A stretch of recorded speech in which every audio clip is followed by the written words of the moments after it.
Tu veux devenir photographe pro, mais tu as déjà un job ou des études à côté, et du coup, tu as des journées qui sont déjà bien remplies, et tu te demandes justement comment tu vas réussir à devenir photographe pro tout en gardant ce job ou ces études à côté.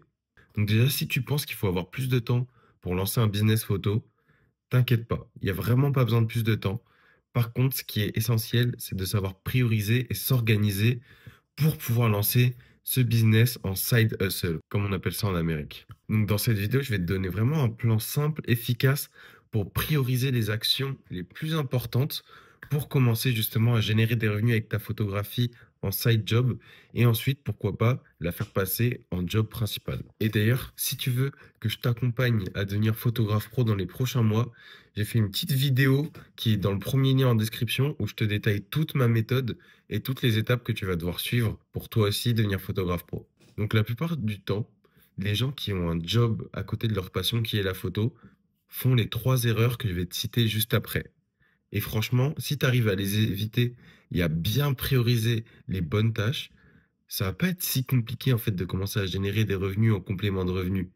C'est même plutôt simple parce qu'il suffit juste de faire les actions que la plupart des photographes ne font pas et ça va aller assez vite et de manière assez fluide parce qu'en fait, si on suit les bonnes actions, bah, il n'y a pas trop de hasard en fait. Ça va prendre plus ou moins de temps forcément, mais la chance va venir à un moment et ça va forcément commencer à se lancer au bout de quelques mois. Donc, la première erreur que font pas mal de gens, et j'ai beaucoup de gens qui me disent cette excuse par message quand je discute avec les gens sur Instagram. D'ailleurs, si vous voulez discuter avec moi, n'hésitez pas à venir sur Instagram et à venir me DM, on va pouvoir discuter. Et en gros, la plupart du temps, les gens me disent, j'ai pas assez de temps pour la photo, j'ai pas assez de temps pour les retouches, pour les prestations et tout. Mais les trois quarts du temps, c'est faux. Parce qu'en fait, c'est pas forcément l'emploi du temps qui est un problème, mais c'est comment on s'organise, comment on priorise les tâches. Parce que si on arrive à bloquer, mettons que 2 à 3 heures par semaine pour shooter, et ben ensuite on aura besoin peut-être de encore 2 à 4 heures pour retoucher. Donc ça fait 8 heures dans la semaine pour prendre des photos. Et en soi, s'il y a 7 jours dans une semaine, c'est pas si énorme 8 heures. C'est peut-être le temps que tu aurais passé sur Netflix ou sur Instagram, mais si c'est vraiment ta passion et que tu veux en faire un job, c'est un temps que tu devrais être capable d'investir. Donc maintenant, le but, ça va être de toi bien regarder ton emploi du temps et de, pourquoi pas, le noter même dans un calendrier, noter chaque chose que tu fais dans une journée et de bloquer du temps tous les jours pour la photo, que ce soit bah, sûrement des temps plus longs le week-end pour faire les shootings. Donc là, forcément, ça va être des gros blocs de temps. Mais la semaine, tu peux te libérer des petits blocs de temps, histoire juste de faire les tâches à côté, c'est-à-dire la retouche, les réseaux sociaux ou encore de la prospection, etc. On en parlera plus tard. Ensuite, la deuxième erreur que je vois beaucoup, c'est que les gens qui sont en side hustle, ils essayent quand même d'avoir directement des grosses prestations qui certes vont ramener beaucoup d'argent parce que c'est des gros contrats, mais qui vont aussi te coûter beaucoup de temps.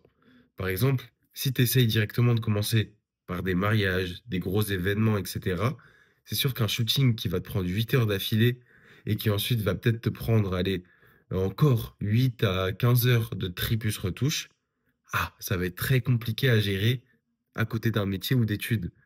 Parce que tu auras du mal à te libérer déjà ton gros bloc de temps le week-end. Et ensuite, chaque jour, tu devras te libérer plusieurs heures pour pouvoir livrer ton client en temps et en heure. Parce que peut-être que tu vas pouvoir réussir à faire ton shooting, mais ensuite, si tu dois dispatcher tous tes tris et toutes tes retouches et tes communications avec le client dans ta semaine, ça va sûrement créer des délais trop élevés et du coup, ça va faire beaucoup baisser ta satisfaction client. Donc pour commencer, commence par te satisfaire de petites prestations, prestations qui vont te prendre 1 à 3 heures et qui vont te prendre aussi un temps de retouche pas trop élevé.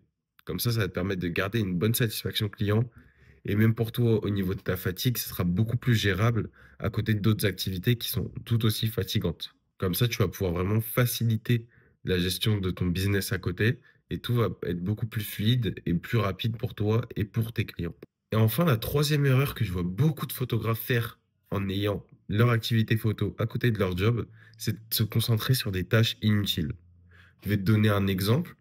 Il y a beaucoup de gens qui, quand ils rentrent du taf, au lieu d'aller faire des tâches utiles comme poster sur les réseaux, discuter avec des clients, retoucher des photos, trier, etc., ils vont se mettre à créer leur site web. D'ailleurs, j'en ai déjà parlé dans une précédente vidéo. Mais en fait, il faut faire les tâches vraiment utiles. C'est-à-dire que tu n'as pas beaucoup de temps dans ta semaine, donc il va falloir faire les tâches qui vont te coûter le moins d'efforts, mais qui vont te rapporter le plus de résultats.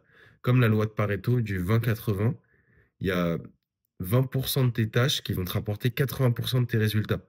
Et ensuite, les autres 80%, tu vas galérer, ça va être une lutte, mais ça va te rapporter en fait que les 20% des résultats qui sont de l'optimisation pour les photographes pro à plein temps en fait. Donc vraiment, essaye de te concentrer sur ta visibilité en tant que photographe, ton offre, ta prospection et bien sûr tes shootings et ta délivrabilité client.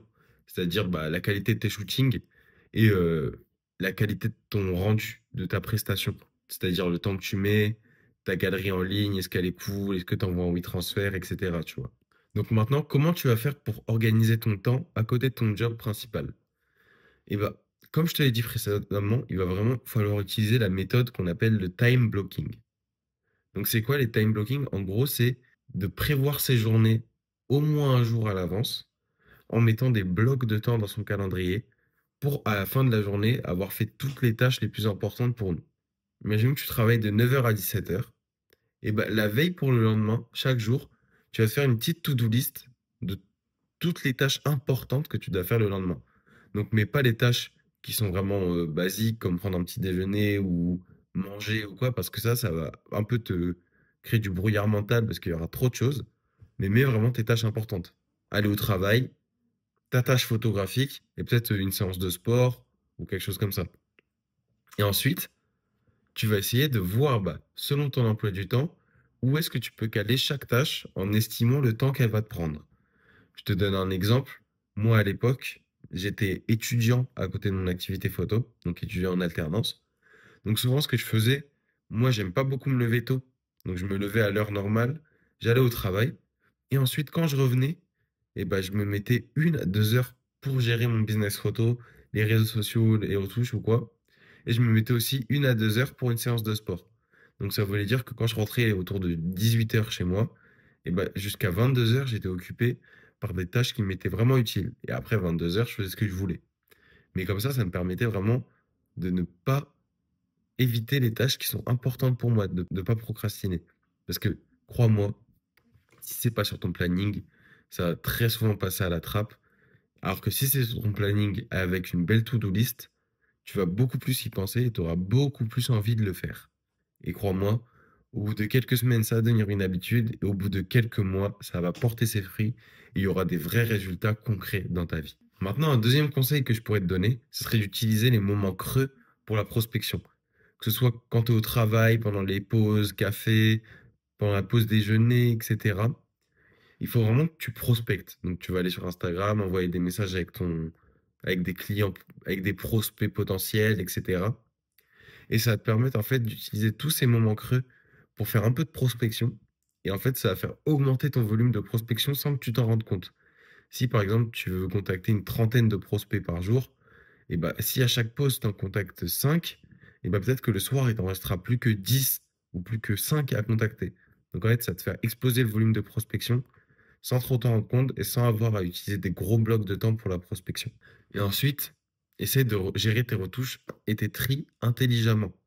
Si tu es au bureau toute la journée et que tu travailles pas avec une intensité max, ce qui se passe dans beaucoup de jobs au bureau où en fait les gens ils sont peut-être 8 heures au bureau, mais ils bossent réellement. Enfin, j'ai travaillé dans un bureau, j'avais l'impression que les gens bossaient réellement 3 4 heures maximum. Et bah, au lieu de passer le reste du temps à un peu glander ou à regarder dans le vide, et bah, ce que tu vas faire, c'est que tu vas essayer de retoucher quand tu es au bureau. Et hop, tu fais un petit Alt Tab ou Command Tab sur Mac. Comme ça, dès qu'il y a quelqu'un qui passe derrière toi, ouf, ça change de page. Mais toi, tu es en train de réellement rentabiliser ton temps au bureau.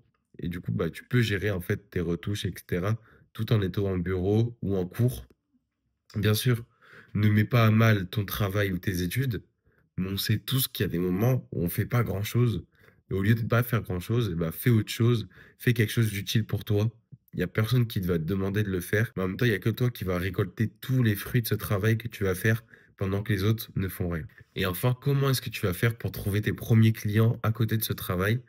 Et quelles sont vraiment les 3 tâches à prioriser à côté de ton travail? Et ben, la première tâche à prioriser à côté de ton travail, ça va être de te faire connaître. Donc, il va falloir que tu postes régulièrement sur les réseaux sociaux. Vu que tu n'es pas à plein temps, je vais vraiment te recommander d'en choisir un seul et de le maîtriser à fond et de poster à fond dessus. Donc je te recommande Instagram, bien sûr. Et ce que tu vas faire, c'est que tu vas essayer de créer du contenu qui va résonner avec ton prospect idéal.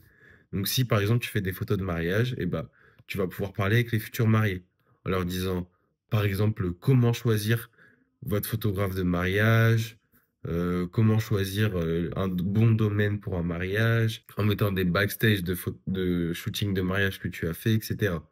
Ça te permet en fait de raisonner avec ton audience cible. Et une fois que tu auras ton audience cible qui te regarde, et ben là, tu pourras communiquer avec eux et là, tu pourras leur proposer des choses. Parce que s'ils ne regardent pas vers toi, bah, tu vas rien pouvoir faire avec eux en fait. Ensuite, une fois que tu auras créé du contenu sur les réseaux sociaux, il faudra que tu essayes de créer une offre simple et claire. Parce qu'en fait, les clients, ils n'aiment pas la confusion, ils n'aiment pas le flou. Il y a beaucoup de photographes, j'en ai vu même tout à l'heure en étant sur Instagram, qui font tout. Photographe de mariage, photographe lifestyle, photographe canin, photographe équitation. En fait, ils font tout. Et sauf que les clients détestent ça. Vraiment, il faut être clair, avoir une offre précise qui répond à un problème ou à un besoin précis pour un type de personne précis. Et une fois que tu auras ça, crois-moi, tout va aller beaucoup plus vite et tout va être beaucoup plus fluide dans ta photo et dans ton business. Par exemple, ne dis pas je fais des portraits pour les professionnels, c'est pas bon. Mais par contre, si tu t'adresses à quelqu'un de précis, j'aide les boulangers à avoir des photos professionnelles pour LinkedIn en moins d'une heure, waouh. Là, pense au boulanger qui a besoin de photos pour LinkedIn.